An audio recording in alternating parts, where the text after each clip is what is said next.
1절부터 3절까지 우리 같이 한 목소리로 읽겠습니다. 시작. 믿음은 바라는 것들의 실상이요 보이지 않는 것들의 증거니 선진들이 이로써 증거를 얻었느니라.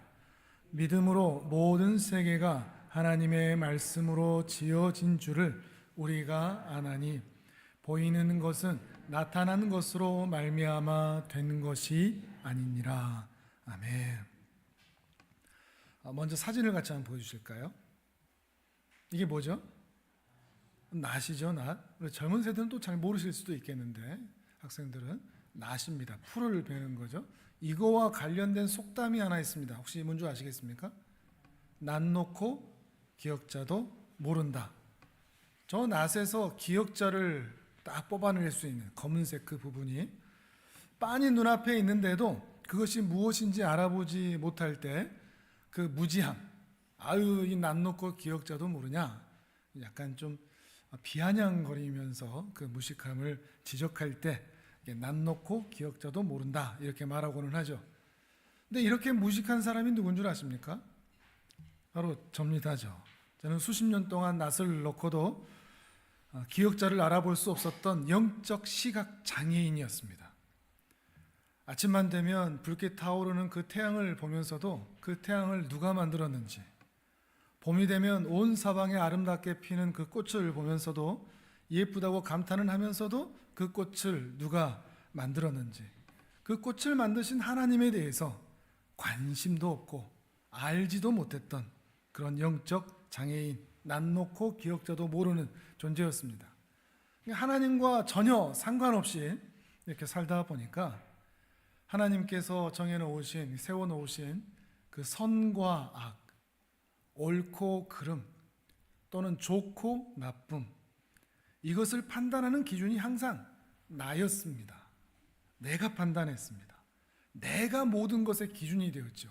내가 중심이 되었고, 내가 좋으면 하나님이 싫다고 하신 것도 내가 좋으면 그냥 좋은 겁니다. 또 내가 싫으면 다 싫은 겁니다. 내게 나쁜 것이면 다 나쁜 것이라고 하는 자기중심적 또는 이기적 편협한 가치관과 세계관, 이것으로 살아왔었습니다. 이렇게 하나님이 온 세상을 창조하셨고 지금도 그 능력으로 온 세상을 다스리고 계신다고 하는 것을 믿지 못할 때의 저의 상태를 창세기에 적나라하게 표현해 놓은 부분이 있습니다. 창세기 1장 1절과 2절을 같이 한번 보겠습니다. 화면을 보시죠. 같이 읽어봅니다. 시작. 태초에 하나님이 천지를 창조하시니라. 땅이 혼돈하고 공허하며 흑암이 깊음 위에 있고 하나님의 영은 수면 위에 운행하시니라. 아멘. 땅이 어떤 상태로 있다고요? 혼돈하고 공허하고 어두움이다, 흑암이다, 이렇게 표현을 합니다. 혼돈, 공허, 어두움. 혼돈하다는 것은 질서가 없다는 겁니다. 균일하지 않다는 겁니다. 늘 불규칙하다는 것이며 제 마음대로 되어 있다는 거죠. 공허하다는 것은 채워져 있지 않다는 것입니다. 비어 있다는 거죠. 외롭다는 것입니다. 충만하지 않다는 것이죠. 흑암이라는 것은 빛이 없다는 것입니다.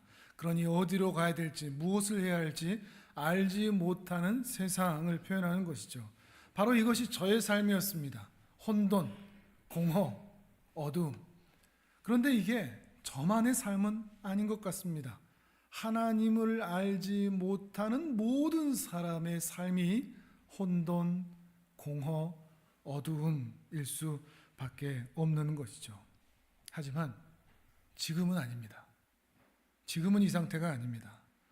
수면 위에 운행하신다고 하던 그 성령 하나님께서 내 영혼에, 내 삶에 깊이 찾아오셔서 내 영혼의 새로운 창조를 이루어내신 이후로 저의 인생은 완전히 바뀌었습니다. 그래서 더 이상 지금은 혼란스럽지 않습니다. 공허하지도 않습니다. 어둡지도 않습니다.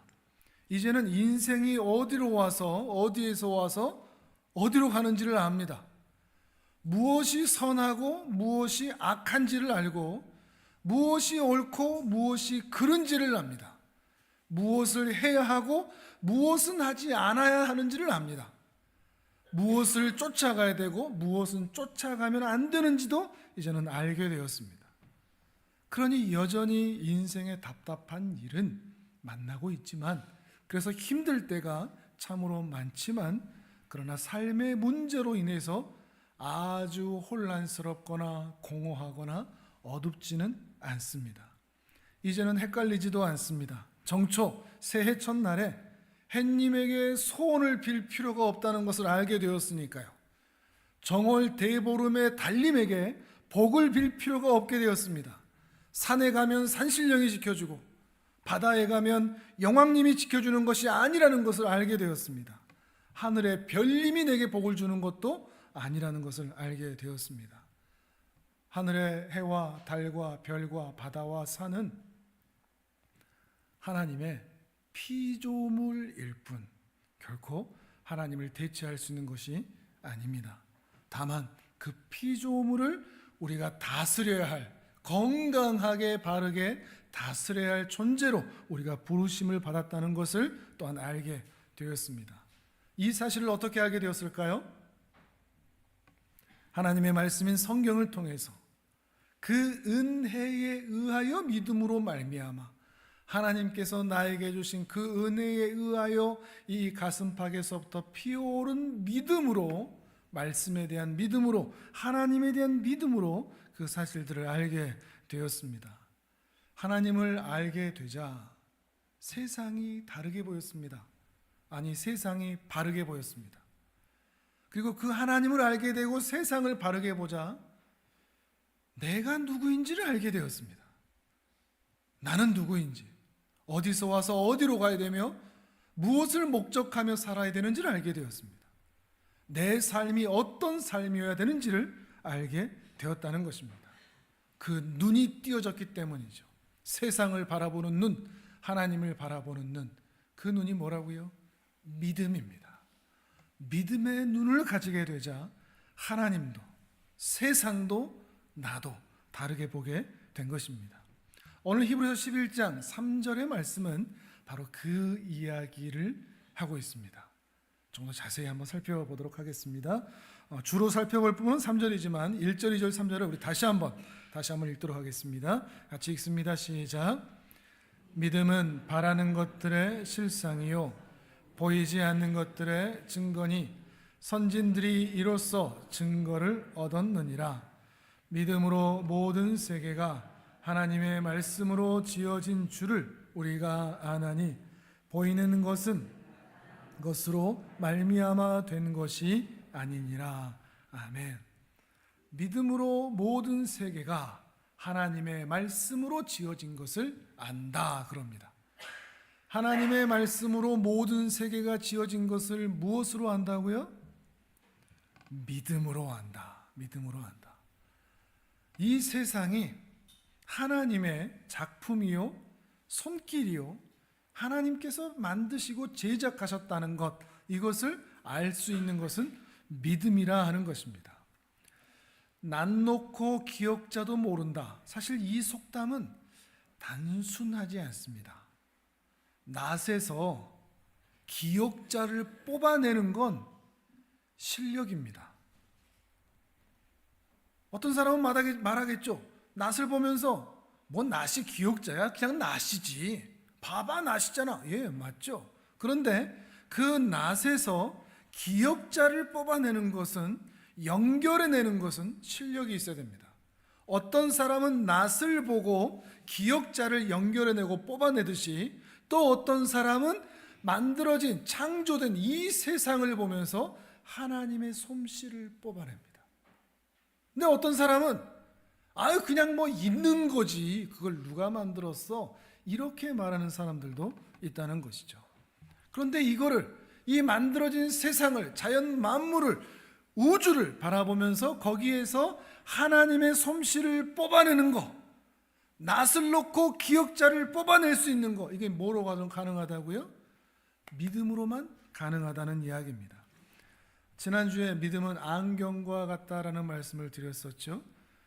무인도에 표류한 그 선원이 저기 배가 온다 소리치는데, 또 한 선원은 눈을 아무리 비벼도, 눈을 껌뻑여도 배가 보이질 않습니다. 그 차이가 뭐라고요?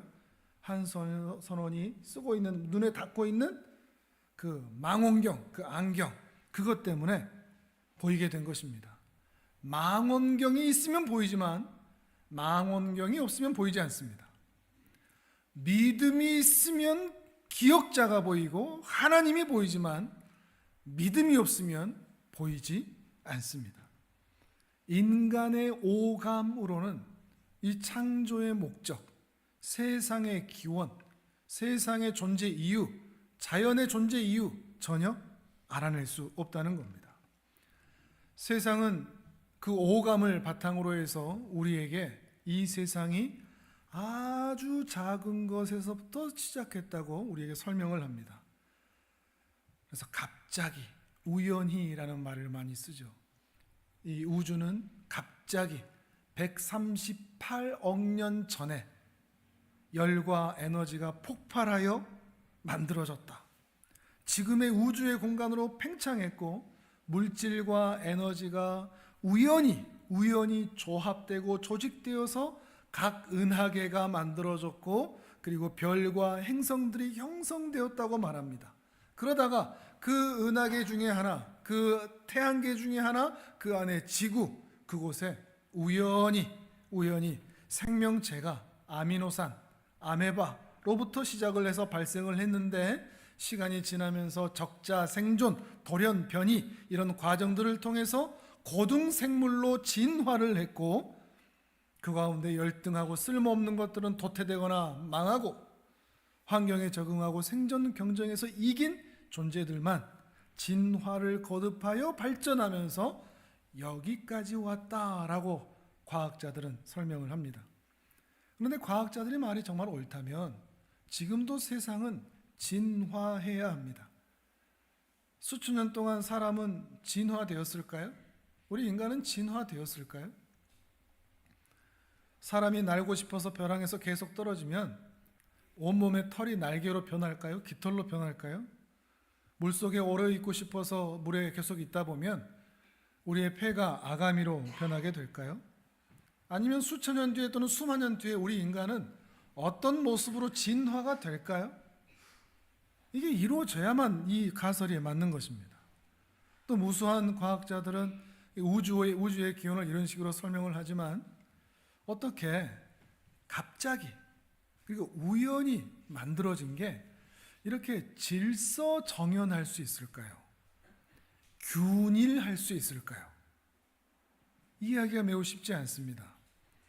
어떤 사람은 이런 표현을 쓰는데요, 이렇게 질서 있게 만들어지려면, 우주가 이렇게 질서 있게 만들어지려면, 예를 들어 도시락통 안에 스마트폰을 다 분리해서 다 넣습니다. 그리고 우연히 갑자기 저절로 스마트폰이 완성될 때까지 흔드는 겁니다. 수만 번이든 수억 년이든. 수억 년 동안 흔든다고 해서 이 도시락통 안에 있는 스마트폰이 완전하게 조립될 가능성은 얼마나 될까요? 거의 없는 거죠. 거의 없다고 봐야죠. 이 우주가 이렇게 질서정연하게 지구의 자전과 공전, 달의 자전과 공전, 태양을 중심으로 무수한 행성들의 그 공전, 그러면서도 그 시간 동안, 무수한 시간 동안 그 행성들이 서로 충돌하지 않고 1년이라고 하는 똑같은 시간 동안에 규칙적으로 돌고 있다. 그 가운데 더 가까워지지도 않고 멀어지지도 않고 떨어지지도 않고 올라가지도 않고 그 궤도를 그대로 돌고 있는 이 질서는 우리가 가진 스마트폰의 질서와는 비교할 수 없는 질서입니다. 또 우리 인간의 신체, 신비합니다. 사람이 만들어낼 수가 없습니다. 피도 그렇고요, 물이라는 것도 그렇습니다. 자연의 물, 이 물을 우리 인간이 만들어내지를 못합니다. 자연의 것을 누군가, 그 조립자가 도시락통 흔들다가 안 되니까 에휴 내가 할게 해서 조립하는 존재가 있지 않다면, 이 온 우주를 균일하게 질서 있게 운행하시도록 설계하고 만드신 분이 계시지 않다면 설명할 수 없는 것이라는 겁니다. 그러나 과학은 설명해내지 못합니다. 그저 갑자기 우연이라고만 하는 것이죠. 그런데 이 창조에 증인이 한 분 계십니다. 그리고 그 증인이 그때 그 자리에 계셨던 분이 이 땅에 사람으로 직접 오셔서 증언을 해주십니다. 그거 사실 누가 만드신 거야? 그거 사실 하나님의 말씀으로 지어진 거야 라고 증언을 해주신다면, 그 증인이 생생하게 직접 증언을 해주신다면 우리는 믿을 수밖에 없을 겁니다. 잠언을 함께 보시겠습니다. 화면을 보셔도 되고요. 잠언 8장 27절에서 31절입니다. 같이 한번 읽어보도록 하겠습니다. 그 증인의 생생한 증언입니다. 같이 읽습니다. 시작. 그가 하늘을 지으시며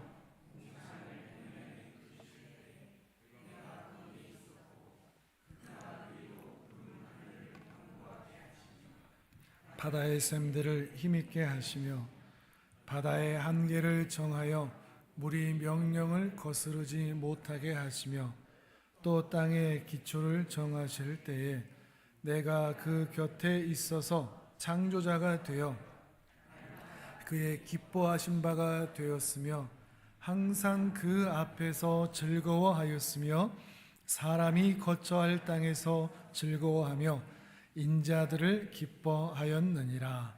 아멘. 여기서 나는 지혜를 말하는데 잠언에서는 곧 성자 하나님을 가리킵니다. 두 번째 하나님 성자 하나님이 모든 창조 역사의 과정을 그 옆에서 다 지켜봤다고 말씀하십니다. 그리고 본인도 직접 그 창조자가 되었다고 이야기를 해주십니다. 특별히 재미난 부분은 이 30절, 31절입니다. 저에게서 삼위일체 하나님을 정말 새롭게 알게 한 그 말씀 구절인데요. 이 하나님이 그 옆에서 창조할 때 엄숙하게 빛이 있으라 이렇게 한 게 아니라 성부 하나님과 성자 하나님이 서로 기뻐하면서 서로 즐거워하면서 서로 행복해하면서 서로 사랑하면서 이 창조의 과정을 이어갔다는 것입니다. 그리고 31절에 이제 사람들이 거처할 땅을, 이 우주를, 이 지구를 다 만드신 이후에 그 땅에 살아갈 사람들로 인하여 기뻐하셨다. 창세기의 표현대로 하면 보시기에 심히 좋았다. 이렇게 말씀하고 있는 것이죠. 정말 생생하지 않습니까? 또한 이 생생한 증언을 직접 들었던 사도 요한, 그 요한은 이 증언을 직접 듣고서 이렇게 요한복음을 시작하고 있습니다. 요한복음 1장 1절에서 3절입니다. 또 화면을 보겠습니다. 여러분 또 성경을 찾으셔도 되고요. 1장 1절에서 3절 같이 읽어봅니다. 시작. 태초에 말씀이 계시니라. 이 말씀이 하나님과 함께 계셨으니 이 말씀은 곧 하나님이시니라. 그가 태초에 하나님과 함께 계셨고 만물이 그로 말미암아 지은 바 되었으니 지은 것이 하나도 그가 없이는 된 것이 없느니라.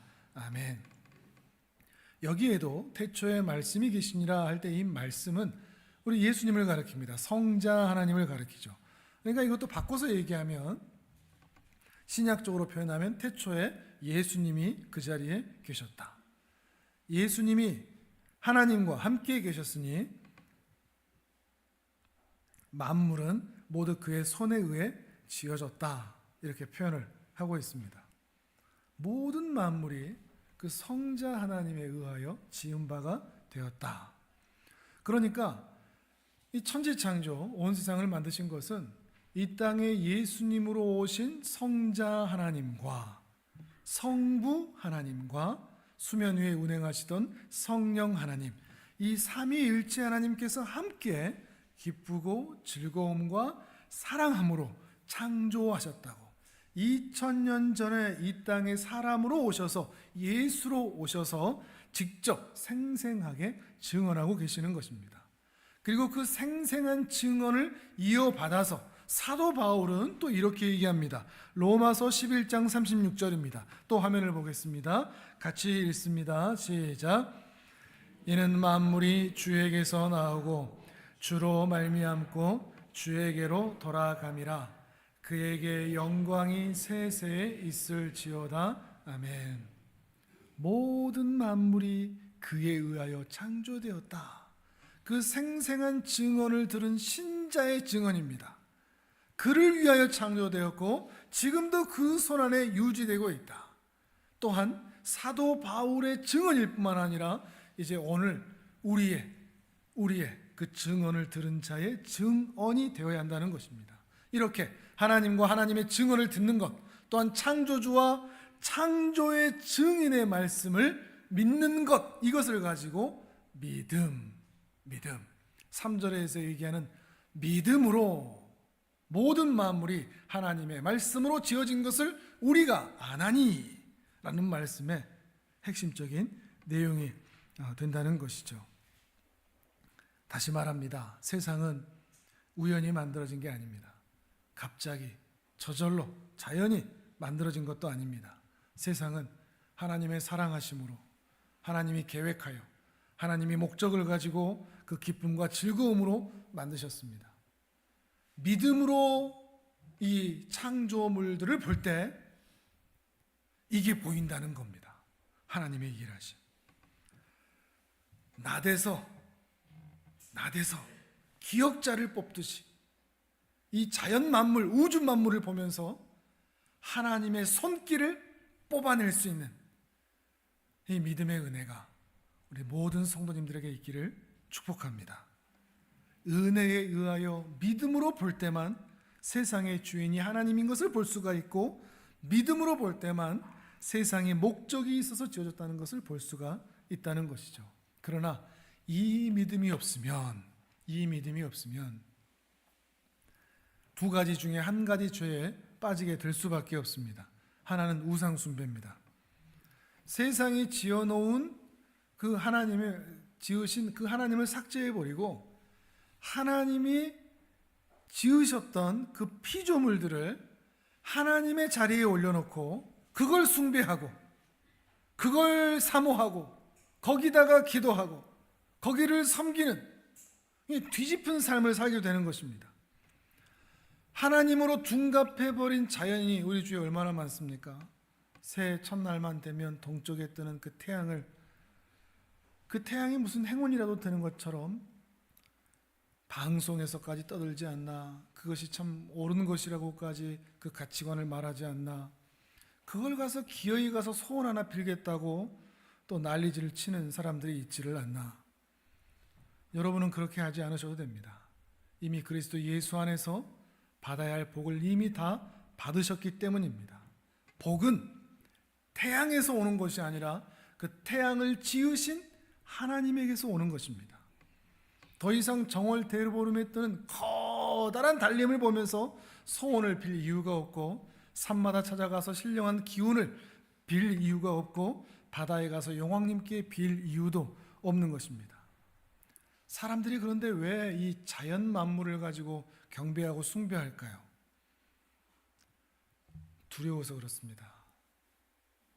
인생이 두려워서, 앞날이 두려워서, 불안해서, 자녀의 앞날이 걱정되고, 사업이 염려되고, 건강이 힘들고, 앞길이 막막해서.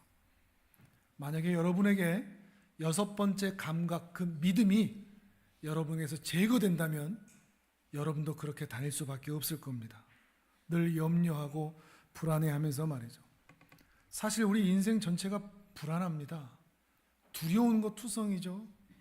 아프면 어떻게 하나, 쓰러지면 어떻게 하나, 갑자기 죽으면 어떻게 하나, 내 자식들 어떻게 하나, 돈을 못 벌면 어떻게 하나, 나의 노후는 어떻게 하나, 홍수가 나면 어떻게 하나, 물도 두렵고, 불이 나면 어떻게 하나, 화재가 나면 어떻게 하나, 불도 두렵고, 곤충도 두렵고, 뱀도 두렵고, 모기 새끼도 두렵고, 작은 미세먼지 하나가 나에게 암을 일으킬까 두렵고, 모든 것이 다 두렵습니다. 살면서 우리 정말 안 무서운 것이 없습니다. 그러나 하나님이 세상을 창조하셨다라고 믿을 때, 그 창조하신 그때 그 능력 그대로, 그 사랑 그대로 오늘도 우리에게 찾아와 주셔서 아버지가 되신다라고 하는 것을 믿을 때,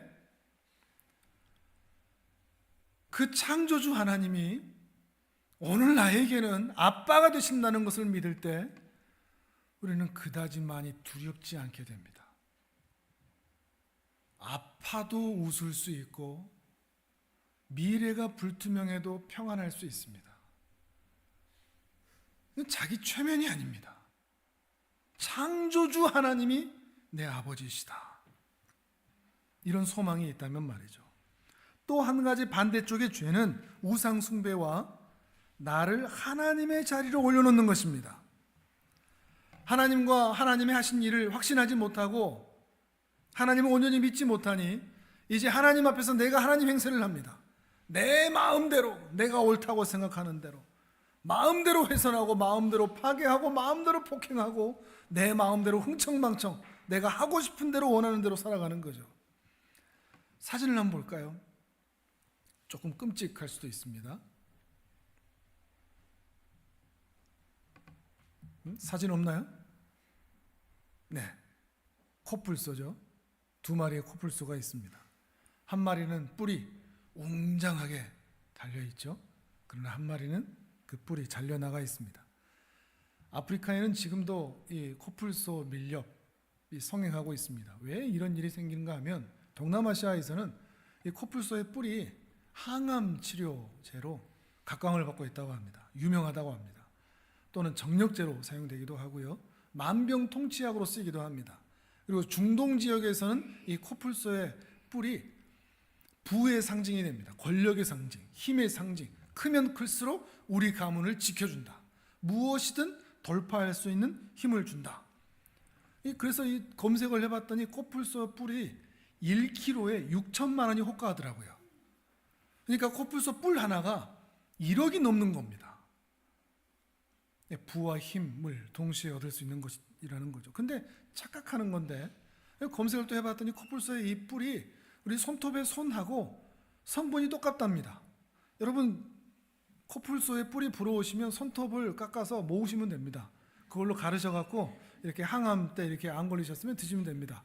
정력이 필요하시면 드셔도 되고 만병통치약으로 그 일들을 하고 있는 것이죠. 무엇보다도 하나님께서 창조하신 그 피조물의 생명을 내가 나의 목적을 위해서, 나의 힘의 과실을 위해서 함부로 해도 된다. 이것은 생명을 마음대로 다루고 있는 인간의 위치, 하나님의 행세를 하고 있는 것입니다.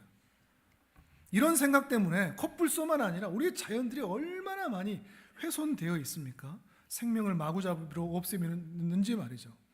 저 어미 코뿔소의 뿔을 없애버리면 저 어미는 더 이상 자식들을 지킬 수가 없습니다. 같이 죽는 거죠. 새끼들은 죽을 수밖에 없는 겁니다. 모두가 다 불행해집니다. 실제로 우리는 이러한 인간의 욕심과 탐욕에서 나오는, 하나님 행세에서 나오는 환경의 피해로 인해서 피해를 온몸으로 받아내고 있습니다.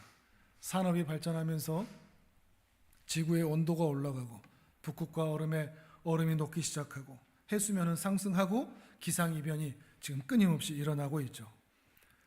과학자들은 모두 말합니다. 다시 이전으로 돌릴 수 없는 지경이 되었다고. 온도는 계속해서 올라갈 거라고. 또한 인간의 탐욕과 욕심으로 전쟁은 그치지 않고 과학이 발전하여 편해지는 만큼 지구의 수명은 짧아지고 있다고 말하고 있습니다. 이 땅에서 우리 영원할 것 같지만 다음 세대가 없을 수 있습니다. 극렬하게 말하는 사람들은 몇십 년이 남지 않았다고까지 표현을 합니다. 그런데 우리는 과학이 발전하여 발달된 이 모습을 보면서 오래 살겠다 생각을 하죠. 그러나 자연은 이미 극단으로 치닫고 있다는 것입니다.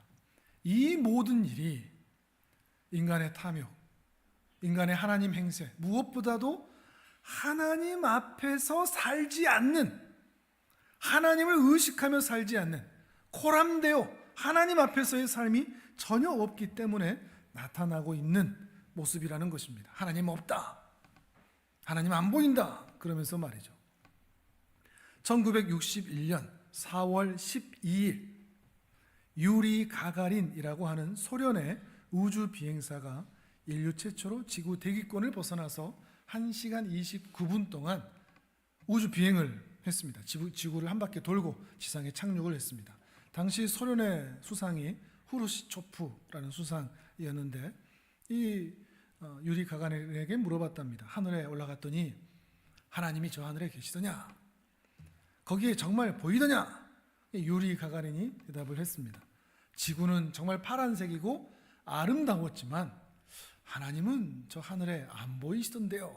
그러니까 그 수상이 그럼 그렇지.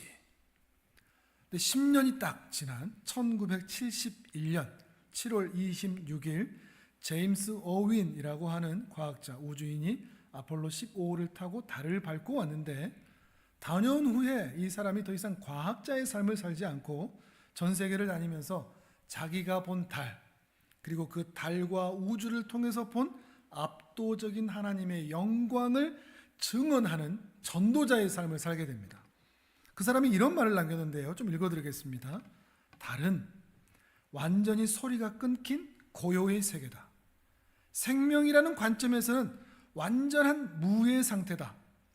완벽한 불모지이고 황량하고 삭막하다. 그러나 그러함에도 불구하고 사람을 놀라게 할 장엄함, 아름다움이 있다. 끝없이 펼쳐질 광활하고 거대한 우주가 질서 가운데 존재하는 것을 보면서 하나님의 살아계심을 확신하게 되었다. 망원경 이야기처럼 똑같은 우주를 보고서 어떤 사람은 하나님 없던데, 근데 또 어떤 사람은 온 우주에 하나님의 영광이 가득 차 있던데 무슨 차이일까요? 이 믿음의 차이입니다. 근데 이 믿음을 우리가 가볍게 보면 안 될 것이 마태복음 13장 11절에서 13절을 읽어보겠습니다. 마태복음 13장 11절에 13절 같이 읽어봅니다. 시작. 대답하여 이르시되 천국의 비밀을 아는 것이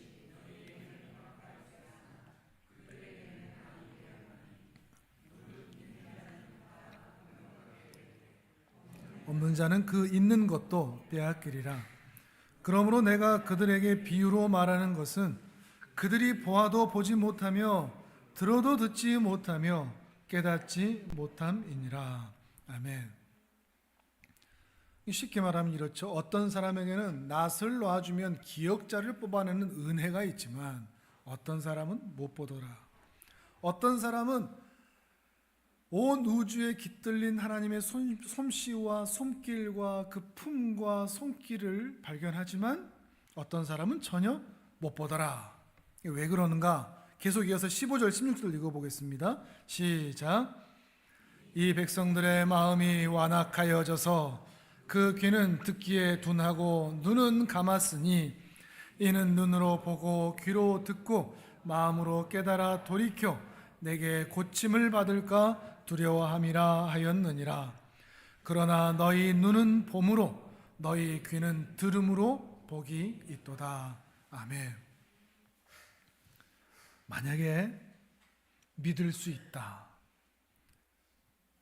볼 수 있다, 그러면 정말 복된 인생이라 라고 주님이 말씀하십니다. 이게 복입니다. 지난주에 그런 말씀 드렸죠. 야, 이게 어떻게 믿어지냐?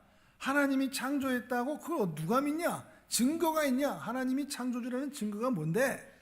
그때 신자는 6번째 감각인 믿음으로 이게 왜 안 믿어져?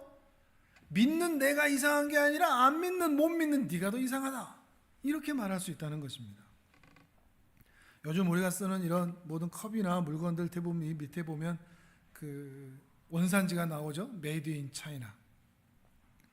자연 만물을 보면 뭐가 붙어 있을까요? 하늘의 해를 볼 때 뭐가 보이십니까?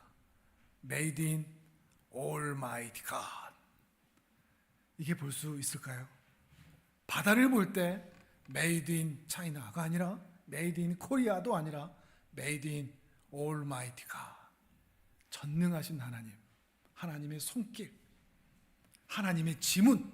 야, 이거 내가 만들었다. 내가 만든 작품이다. 이 도시에 살다가 많은 분들이 자연을 그리워하지 않습니까? 산으로 가보고 싶고 바다로 가보고 싶고 가슴이 답답할 때 확 튀어진 그곳으로 가보고 싶고 꽃을 보면 마음이 끌리는 거. 왜 그럴까요? 거기마다 하나님의 손길이 묻어 있으니까 본능적으로 아버지의 손길을 따라가는 겁니다. 이해하시겠습니까? 여러분이 자연을 좋아하는 이유, 해와 달과 별을 보면서 또 산과 바다와 들을 보면서 기뻐하는 이유, 마음이 터지는 이유, 아버지의 솜씨를 만나고 있기 때문이죠. 그런데 그때마다 이 자연은 마치 화살표처럼 어딘가를 가리킵니다. 나를 보지 말고 나를 만드신 하나님을 봐. 꽃이 우리에게 신호합니다. 하나님을 보라고. 나무가 우리에게 신호합니다. 하나님을 보라고. 산이 우리에게 신호합니다. 하나님을 보라고. 그게 피조물의 목적입니다. 피조물은 그들 자체가 경배의 대상이거나 사랑의 대상이 아니라 하나님의 영광을 가리키는, 하나님의 영광을 드러내는 것, 이것이 바로 피조물의 존재 목적이라는 것이죠. 아까 우주에 대한 말씀도 드렸는데 우주는 지금도 팽창하고 있다고 합니다. 허블 망원경으로 계속 이렇게 은하계들을 확인하는데 이 은하계의 거리가 시간이 지날수록 조금씩 서로 멀어지고 있다고 합니다. 그걸 통해서 우주는 지금도 팽창하고 있구나, 우주는 지금도 확장하고 있구나라고 말을 합니다. 근데 어떤 사람들은 이런 이야기들을 듣고 또 우주가 엄청나게 광활하고 거대한 이 사실, 그 어마어마한 우주 안에 한 구탱이에 은하계가 있고 그 수많은 은하계들 중에 그 은하계 안에 또 우리 태양계가 있고 그 태양계 안에 지구가 있고 그 지구 안에 쬐만한 대한민국이 있고 또 그 대한민국 안에 또 쬐만한 광주가 있고 그 광주 안에 또 쬐만한 내가 있는, 하나님이 이 세상을 창조하셨다면 이 지구 너무 작은 거 아니야? 우주 중심에 딱 박혀 있어야 믿을만 하지. 다른 건 확장 안 하고 이 지구만 확장이 돼야지. 이런 생각이 들기도 쉽죠. 정말 하나님이 계시다면 이 지구는 너무 작고 너무 초라하고 너무 구탱이에 있는 그 모습, 하나님 계시는 건 맞아? 근데 여섯 번째 감각인 믿음을 가진 사람들은 다르게 봅니다. 우주의 광활함과 지구의 이 작음을 통해서 맞아, 지구는 참 작어, 볼품없지, 먼지 같아. 근데 그게 우리 자신 같아. 우리가 얼마나 작은지. 근데 그거에 비해서 하나님은 얼마나 큰지, 그 압도적인 광활함, 지금도 우주를 팽창시키고 작업하시는 그 실력을 가지시는 그 너머에 계시는 하나님, 믿음의 눈으로 보면 이 하나님의 크기가 보이는 것입니다. 우리가 얼마나 작다, 내가 얼마나 부족하다, 내가 얼마나 연약하다, 이걸 보는 것이 아니라 하나님이 내가 만든 또는 인간이 만든 수준의 신화에나 등장하는 또는 성경에서 우리가 유추할 수 있을 정도의 그 정도의 신의 개념이 아니라 이 우주, 이 광대한 우주, 광활한 우주를 뛰어넘는 우리 인간의 이성과 지성과 모든 감성과 모든 것들을 훨씬 뛰어넘는 하나님의 크심, 그 앞에서 먼지도 아닌 티끌도 아닌 보이지도 않는 나 자신을 바라보게 되는 것이죠. 하나님을 정말로 보게 되는 것입니다. 그 광활함 때문에 말이죠. 이 자연이 하나님이 누구이신지를 드러내는 하나님 학교의 첫 번째 교과서입니다. 계시라고 있습니다. 계시라는 것은 하나님 자신이 누구인지를 드러내신 것, 이것을 가지고 계시라고 합니다. 자연은 첫 번째 계시입니다. 일반 계시라고 하고 자연 계시라고도 합니다. 그래서 하나님께서 어떤 분이신지 지문 도장을 찍어서 하나님이 누구이신지 자연의 곳곳에 찍어 놓으셨다는 것이죠. 자연을 통해서 하나님은 자신을 드러내신다는 것입니다. 그런데 문제는 인간이 죄로 인하여서 이 자연을 볼 때 하나님의 지문을 발견해내지를 못합니다. Made in Almighty God, Mighty God, 이것을 찾아내지를 못합니다. 그래서 하나님께서 두 번째 교과서를 주십니다. 그것이 성경입니다. 그것을 계시 중에 특별 계시라고 부릅니다. 계시는 하나님께서 직접 드러내신 리빌, 폭로하시고 드러내시는 게 계시인데, 자연 계시가 있고, 만약에 우리가 죄로 타락되지 않았으면 해와 달과 별들을 볼 때 우리는 곧바로 하나님을 봤을 겁니다. 그러나 죄로 인하여 자연 계시만으로는 하나님을 찾지 못하니 두 번째 계시, 이 성경을 주셔서 하나님을 보도록 하신 겁니다. 신비한 게 뭔가 하면 자연 계시만을 봤을 때는 하나님이 안 보이는데 믿음의 눈이 띄어져 있지 않으니까 특별 계시를 통해서 다시 자연을 보면 그때는 자연을 볼 때 하나님이 보입니다. 믿음이 말씀을 통해서 이 안에 생성되고 작동되기 때문이죠. 자연 곳곳에 스며들어 있는 하나님의 손길, 솜씨, 그 호흡, 이것들을 발견하게 되기 때문입니다. 그때부터 우리는 더 이상 하늘의 해와 달과 별들을 향해서 햇님, 달님, 별님 그렇게 부르지 않게 되는 것이죠. 믿음으로 말씀을 통해서 자연을 보면 이제 자연이 제대로 보입니다. 그리고 그 자연을 보면 하나님이 또한 제대로 보입니다. 그리고 하나님을, 그 광활하신 하나님을 제대로 보게 될 때 드디어 내가 제대로 보입니다. 하나님을 아는 지식과 나를 아는 지식은 밀접하게 연결되어 있습니다. 저는 하나님을 알게 되었을 때 나를 알게 되었습니다. 내가 이런 존재구나. 나는 우연히 태어난 게 아니구나. 어쩌다 보니 이 세상에 나온 것도 아니구나. 할 수 없이 존재하는 것도 아니구나. 어쩔 수 없이 이렇게 살아가는 것도 아니구나. 우리는 하나님의 뜻과 목적에 의해서 태어났고 하나님은 우리를 변함없이 사랑하고 계십니다. 하나님은 우리를 디자인하셨고 지금도 우리를 리모델링하고 계십니다.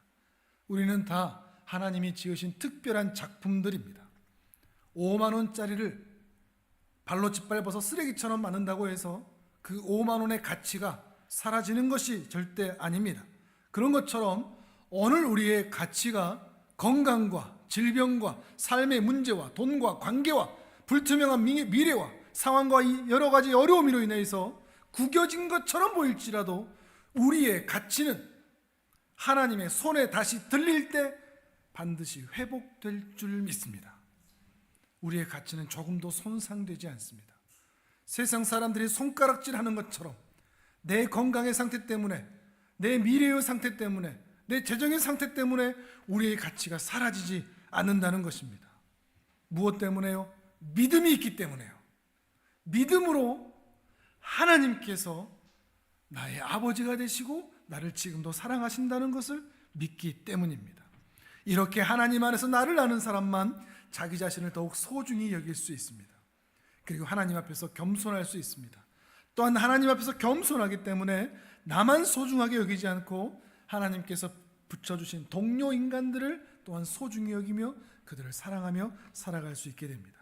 또한 하나님과 그 피조물 사이에서 그 존귀한 자로서 꽃 한 송이, 화초 하나라도 가볍게 생각하지 않는 정말 소중한 삶을 살아갈 수가 있습니다. 요즘 삶이 우울하십니까? 삶이 침침하십니까? 혼돈스럽습니까? 공허하십니까? 어둡습니까? 지금 흐물흐물합니까? 그때 필요한 건 믿음입니다. 태초에 하나님이 천지를 창조하시니라. 그 하나님이 뱃속 태반에서부터 나를 지으셨고 지금도 내 심장 판막을 움직이게 하시고 생명을 연장시키시고 지금도 우리는 그의 계획 안에 살아가고 있습니다. 오늘이 우리 인생의 결론이 결코 아닙니다. 우리는 과정 중에 있습니다. 오늘 내 모습이 내 인생의 결론이라고 착각하지 마시고 오늘 내가 당한 상황과 기분과 감정과 상황 때문에 낙심하고 절망할 이유가 절대 없습니다. 광활하신 그 하나님이 내 아버지니까요. 이게 믿어지십니까? 여기까지 여러분 따라오실 수 있을까요? 그 광대하신 하나님이 내게 아버지가 되신다. 난 놓고 기억자도 모른다. 이게 이제 우리 얘기가 아니기를 바랍니다. 세상을 보고 자연을 보고 사람을 볼 때 하나님과 하나님의 일하심을 발견할 수 있는 6번째 감각, 믿음의 눈이 활짝 띄어져서 오늘 내게 주어진 모든 것에 감사하고 앞으로 하나님 아버지께서 나를 위하여 우리를 위하여 일하실 계획들을 신뢰하면서 내가 만나는 모든 것들을 사랑하면서 감사하면서 기뻐하면서 누리면서 살아가는 존귀한 하나님의 사람들 되시기를 주님의 이름으로 축복합니다. 아멘. 우리 이제 함께 기도하겠습니다. 하나님의